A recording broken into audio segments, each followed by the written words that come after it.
आगरा जो है वो दलितों की राजधानी कहा जाता है। अगर सत्ता संरक्षण के नहीं हो सकता था, सत्ता का संरक्षण प्राप्त था। लोग दसियों किलोमीटर जो है मोटरसाइकिल और कारों के द्वारा जो है बैरिकेडिंग को तोड़ते हुए, प्रशासन को तंग करते हुए। आजाद समाज पार्टी और सपा का गठबंधन है, इसलिए आप लोगों के पेट में ज्यादा दर्द हो रहा है। नमस्कार दोस्तों, अभी हमें गुरसाहिबगंज में और हमारे साथ पवन गौतम हैं।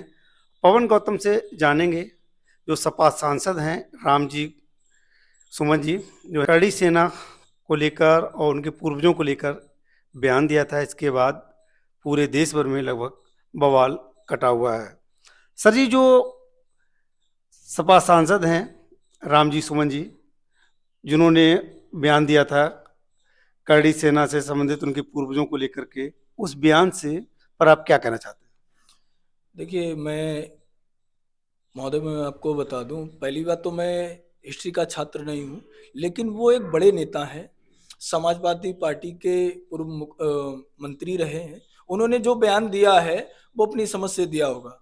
देखिए, रही बात करड़ी सेना की आगरा में जाने की और उपद्रव मचाने की, मैं आपको बता दूं, आगरा जो है वो दलितों की राजधानी कहा जाता है। अगर करणी सेना वहां बताकर आती, उन पे हमला करती, तो मुझे मालूम है सच आज समाज जो है बहुत सक्षम है, हर रूप में लड़ने के लिए हर तरीके से सक्षम है।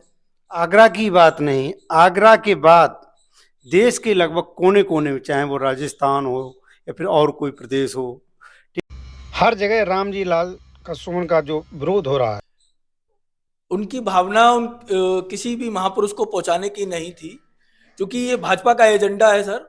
मैं आपको बताऊं कि भाजपा के लोग हमेशा कहते हैं कि मुस्लिम जो है अकबर की औलाद है, औरंगजेब की औलाद है। तो उनके कहने का मतलब ये था कि जो ये भ्रमित फैला रहे हैं, तो राणा सांगा जी के लिए नहीं, उन्होंने उन लोगों के लिए कहा है जो लोग ये भ्रमित कर रहे हैं कि अगर ये अकबर की औलाद हैं तो यहाँ का जो लोग हैं जो हिंदू समाज से आते हैं, वो क्या जो है राणा सांगा की गद्दार औलाद हैं।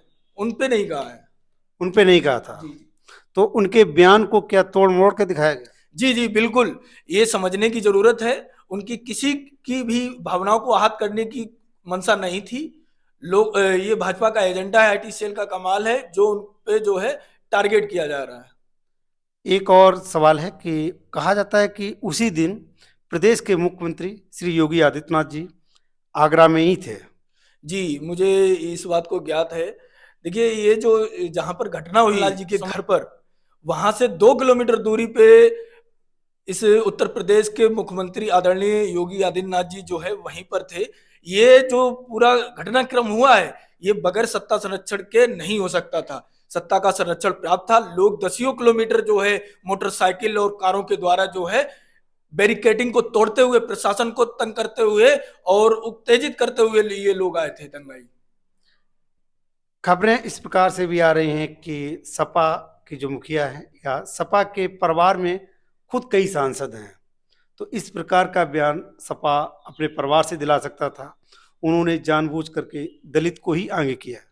देखिए, बाबा साहब अम्बेडकर ने एक बात कही थी कि जो इतिहास पढ़ता है, इतिहास वही बनाते हैं।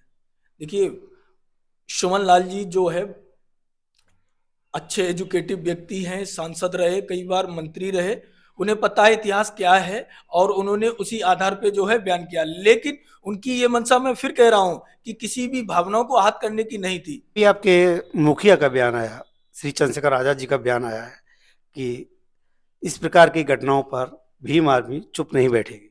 देखिए, सुमन जी समाजवादी पार्टी के सांसद हैं, इसमें कोई दो राय नहीं, लेकिन उससे पहले हमारे समाज के वो बहुत बड़े लीडर हैं, और उनको जब भी हमारी आवश्यकता होगी, भीम आर्मी आजाद समाज पार्टी उनका दिल खोल के उनका समर्थन और सहयोग करने का काम करेगी। और भाई चंद्रशेखर आजाद का अगर आदेश आ जाता है तो हम लोग पूरी ताकत के साथ आगरा कूच करने का भी काम करेंगे। क्या आजाद समाज पार्टी और सपा का गठबंधन है, इसलिए आप लोगों के पेट में ज्यादा दर्द हो रहा है? नहीं नहीं, देखिए, ये चीज हमारे जो राष्ट्रीय लेवल के नेता हैं उनका विषय है, हमारा नहीं। हम तो भाई चंद्रशेखर आजाद जी के नीतियों पर कार्य करते हैं और लोगों के बीच में जाने का काम कर रहे हैं। बहन कुमारी मायावती जी का एक बयान आया है कि इन सब चीज़ों से दलितों को सावधान रहना चाहिए, ये उनके स्तर का मामला नहीं है।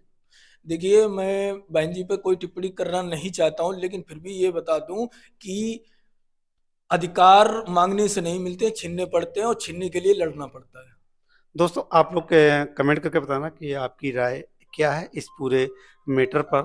फिर मिलेंगे इसी प्रकार के एक और नए वीडियो में, तब तक के लिए जय हिंद, जय भारत।